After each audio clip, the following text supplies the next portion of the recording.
तो बच्चों, पहले वाले वीडियो में हमने एक बीट फ्रीक्वेंसी जब पढ़ी थी, मैंने बताया था आपको, तो कुछ इस तरह का हमने ग्राफ देखा था कि ये दो अलग अलग वेव्स हैं, ये ट्रैवल कर रही हैं। जैसे यहाँ पर इस टाइम पर दोनों सेम फेज में हैं, फिर यहाँ अपोजिट फेज में, फिर ये रिपीट करके यहाँ सेम फेज में आ रही। तो इस तरह से ये रिपीटेशन हो सकता है, ज़रूरी नहीं कि जैसा मैंने बनाया उसी में, इससे कम टाइम में भी हो सकता है, इससे ज़्यादा टाइम में भी हो सकता है। तो जब इनका रिजल्टेंट होता है, ये जैसे डिस्प्लेसमेंट और टाइम के बीच का ग्राफ था, तो जब रिजल्टेंट इनका हम बनाएंगे तो उसकी मीनिंग क्या है, यहाँ पर जैसे ये सेम में थी, तो सेम में जब होगी तो इसका जो एम्पलीट्यूड है या डिस्प्लेसमेंट है मैक्सिमम हो गया। ठीक है, तो ये आपका क्या हो गया, जो हम कहते हैं ना राइज एंड फॉल, तो ये वही वाले ग्राफ बन रहे हैं। ये राइज है, फिर ये फॉल है, फिर राइज है, तो ये चलते गया। अब जैसे यहाँ पर अपोजिट फेज में है तो यहाँ पर डिस्प्लेसमेंट इसका जीरो हो गया, जैसे ये बना रखा है। फिर इसके बाद ये बढ़ते जा रहा है, तो इस क्रम में ये एम्पलीट्यूड का वेरिएशन आ रहा है, यानी कि जो रिजल्टेंट वेव होगी उसका, जैसे यहाँ तो रिजल्टेंट वेव, यहाँ जो वेव्स थी इनके एम्पलीट्यूड अगर दोनों की बात करें वो कांस्टेंट है अलग अलग, लेकिन जब इनका सुपरपोजिशन हुई तो इंटरफेरेंस के बाद जो रिजल्टेंट वेव पे देखो उसका एम्पलीट्यूड लगातार चेंज होते जा रहा है। एक रूल के अकॉर्डिंग कम हो रहा है, फिर एक रूल के अकॉर्डिंग वो बढ़ रहा है, ऐसा होता है।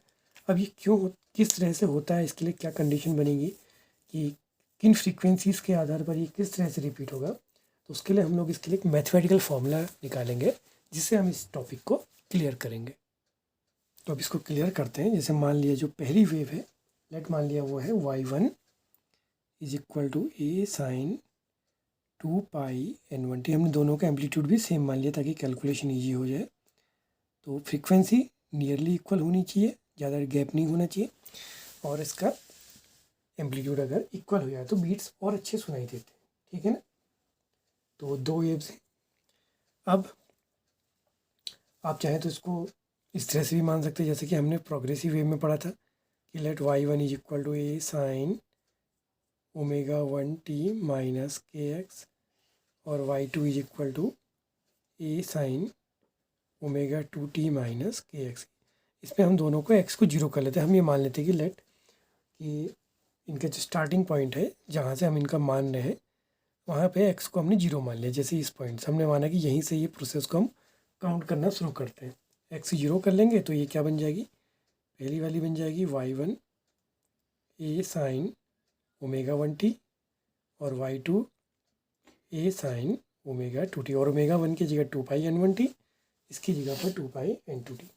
अब जो सुपरपोजिशन का प्रिंसिपल है वो ये कहता है कि जो रिजल्टेंट डिस्प्लेसमेंट होगा इनके, यानी कि इनकी जो रिजल्टेंट वेव बनेगी, वो क्या कहता है कि दोनों के एडिशन या वेक्टर सम के इक्वल होगा।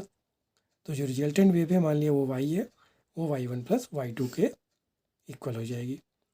तो 2π/n1t, और ये भी वही रहा, ए साइन 2π/n2t आ गया।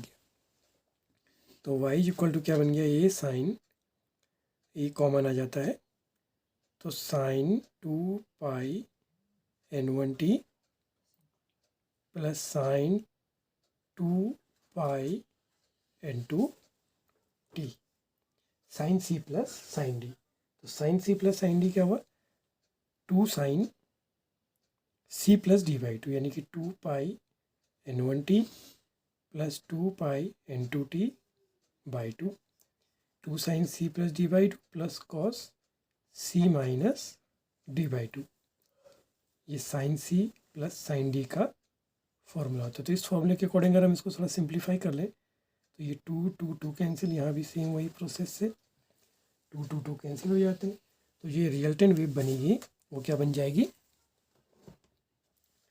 y is equal to 2a। इस पोर्शन को अगर हम पहले लिख दें तो cos π/n1 minus n2 t common आ जाता है। इस टर्म को इसके बाद लिख दें साइन π/n1 प्लस n2t। तो बच्चों, हमने देखा जो हमारी रिजल्टेंट वेव थी वो कुछ ऐसी आई। ये पोर्शन जो है ये अपने आप में देखो एक वेरिएबल है, और ये पोर्शन को अगर हम कंपेयर करें, जो हमने प्राइमरी वेव से ली थी वो कुछ इस प्रकार की ली थी कि ए साइन 2π/n1t। मीनिंग क्या है कि ये साइन वाला पोर्शन देखिए इसके इक्विवेलेंट, और जो यहाँ ये है ये इसके इक्विवेलेंट, क्योंकि हम देख रहे हैं कि जो रिजल्टेंट वेव है उसका एम्पलीट्यूड कांस्टेंट नहीं रहता। तो ये हमारा मैथमेटिकल पोर्शन से क्लियर हो गया। तो ये पार्ट जो है वो रिजल्टेंट वेव का क्या होगा, एम्पलीट्यूड। तो इसकी जगह हम लिख देंगे capital A sine pi n1 plus n2t। इससे ये प्रूफ होता है कि जो हमारी रिजल्टेंट वेव थी, देखो वो भी प्राइमरी वेव की जैसी थी। जैसे प्राइमरी वेव साइन की थी तो रिजल्टेंट वेव भी क्या आई, साइन की आई। बस अंतर क्या आ रहा है कि उसका जो एम्पलीट्यूड है वो क्या रहा, वो वेरिएबल एम्पलीट्यूड आया। यानी कि वो एम्पलीट्यूड ऐसा है जो कांस्टेंट ना होके, जैसे प्राइमरी वेव का जो एम्पलीट्यूड था वो कुछ इस प्रकार का था, ये जो पोर्शन था ये फिक्स था, ये लेंथ सब जगह ए ही थी। अब जो रिजल्टेंट वेव आएगी उसका एम्पलीट्यूड क्या होगा, वो वेरी करेगा, ये कम होगा फिर बढ़ेगा, इस तरह से वो वेरी करता है। तो ये चीज़ हमारे इस मैथमेटिकल पोर्शन से क्लियर होगी। अब हम इस रिजल्टेंट एम्पलीट्यूड से क्या कंसेप्ट निकालेंगे कि जब एम्पलीट्यूड मैक्सिमम होगा तो उस समय फ्रीक्वेंसी भी मैक्सिमम है, या इसका वाइस वर्सा कह दें, ठीक है ना। तो जो भी यानी कि जो हमें साउंड जब मैक्सिमम दिखाई देगी उस समय फ्रीक्वेंसी मैक्सिमम होगी, और जब फ्रीक्वेंसी इनकी सेम फेज में आएगी तो उसी समय एम्पलीट्यूड भी मैक्सिमम होगा, ठीक है नहीं। तो अब साउंड की फ्रीक्वेंसी कहीं ना कहीं किस पर डिपेंड है, एम्पलीट्यूड पर डिपेंड है। जैसे कि हमने पहले भी फार्मूला बताया था कि आई इज इक्वल टू एक फार्मूला होता है 2π² n² a² ρ v, यानी कि आई एम्पलीट्यूड के स्क्वायर के प्रोपोर्शनल होता है। यानी कि जब एम्पलीट्यूड मैक्सिमम होता है तो साउंड की इंटेंसिटी भी क्या हो जाती है, मैक्सिमम हो जाती है। तो एम्पलीट्यूड जब मैक्सिमम होगा तो साउंड की इंटेंसिटी भी मैक्सिमम हो जाएगी। अब हमने सिर्फ इस ए ही को डील करना है। हम इस ए के हिसाब से निकालेंगे कि हमें बीट्स कब कब सुनाई देंगे, कितनी फ्रीक्वेंसीज की गैप पर। तो उसके लिए हम लेके चलते हैं ये जो भी हमने निकाला था उसका फॉर्मूला आया था कि 2a cos पाई n1 माइनस n2t। अब ये भी किस पर डिपेंड कर रहा है, ये डिपेंड कर रहा है इस वाले पर। 2a तो कांस्टेंट हो गया, कॉस वाला पार्ट जो होगा वो वेरिएबल हो जाएगा। अब एम्पलीट्यूड का अधिकतम वैल्यू क्या होगी, एम्पलीट्यूड की अधिकतम वैल्यू देखो दोनों ओर हुई, ये भी मैक्सिमम हुआ ये भी मैक्सिमम हुआ, ये +1 हुआ कॉस की वैल्यू, और मैक्सिमम में इधर जैसे -1 होती है तो ये भी मैक्सिमम ही हुआ।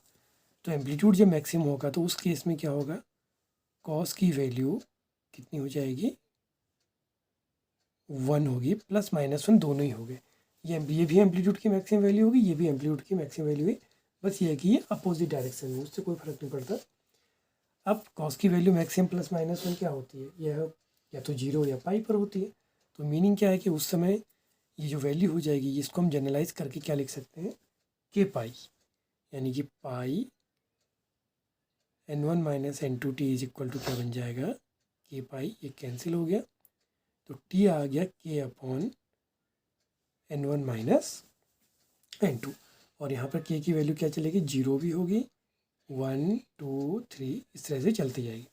तो जब हम इस पर रखेंगे पहली बार में k को 0 रखा तो क्या वैल्यू आएगी t की, 0। फिर k को 1 रखा तो 1 अपॉन n1 माइनस n2, 2 रखेंगे तो 2 अपॉन n1 माइनस n2, 3 रखेंगे तो 3 अपॉन n1 माइनस n2।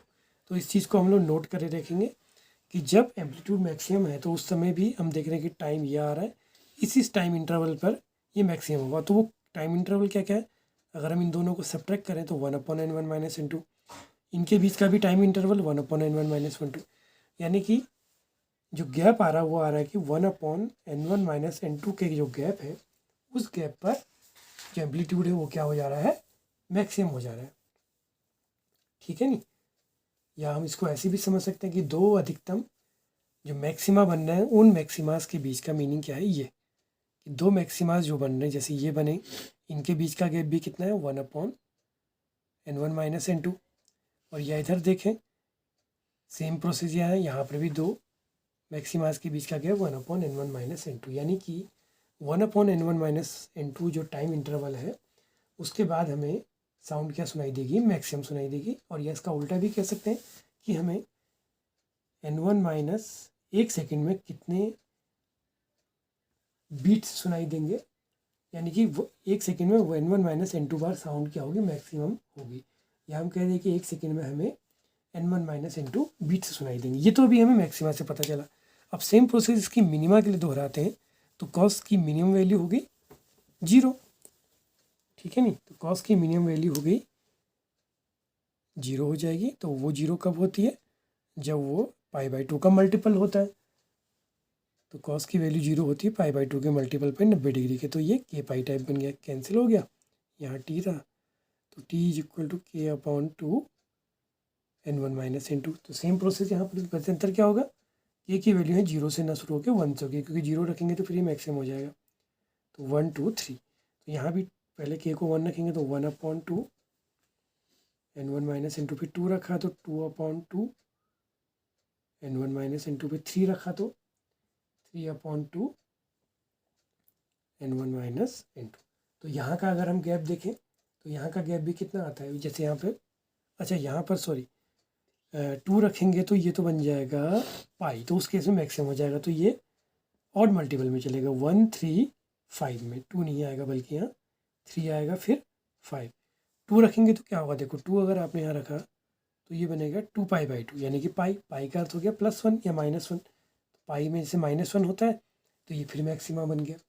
तो क्या होगा, π/2 का मल्टीपल होगा, वो भी ऑड वाला मल्टीपल, इवन मल्टीपल नहीं होगा, इवन मल्टीपल में फिर वो मैक्सिमम हो जाएगा। तो इनके बीच का अगर हम गैप देखें तो इनके बीच का गैप क्या है, देखो इसके बाद अगला आएगा 7/2 n1 माइनस n2, तो सेम गैप आ रहा 2/2 n1 माइनस n2, या इसको काट दे, 2 से 2 कट गया तो 1/n1 माइनस n2। तो यहाँ पर भी देखो सेम वही गैप आ रहा कि 1 सेकेंड में, जैसे कि मैंने बताया था ना शुरू में कि जो हमारे बीट्स होते हैं वो बीट्स की क्या डेफिनेशन बताई थी कि ये वाली, या तो 2 चढ़ाव के बीच का गैप या 2 उतार के बीच का गैप, तो वो भी सेम वही आ रहा। इसमें भी गैप कितना है, 1/n1 माइनस n2, यानी कि 1/n1 माइनस n2 के बाद हमें 1 सुनाई देगा, या इसका उल्टा कह देंगे कि हमें 1 सेकेंड में n1 माइनस n2 बीट्स सुनाई देंगे। तो बीट्स की संख्या निकालने का सिंपल तरीका क्या बन गया कंसेप्ट, कि अगर आपको कभी ये पता करना है कि 2 इंस्ट्रूमेंट आप बजा रहे हैं, जैसे मान लीजिए एक की फ्रीक्वेंसी 256 हर्ट्ज हो और अगर एक की फ्रीक्वेंसी 260 हर्ट्ज हो, तो अगर प्रश्न उठे कि 1 सेकेंड में जब ये बजेंगे तो कितने बीट्स सुनाई देंगे, तो इनकी फ्रीक्वेंसीज का डिफरेंस कर लो, इसकी फ्रीक्वेंसी n1, इसकी n2, तो इनका गैप करेंगे तो कितना आएगा 4। तो 1 सेकेंड में आपको 4 हर्ट्ज के बीट्स सुनाई देंगे, 1 सेकेंड में आपको 4 बीट्स सुनाई देंगे, या इसका उल्टा कहेंगे कि 1/4 सेकेंड बाद आपको 1 बीट सुनाई देगा। तो बच्चों ये चैप्टर हमारा पूरा हो गया। Thank you.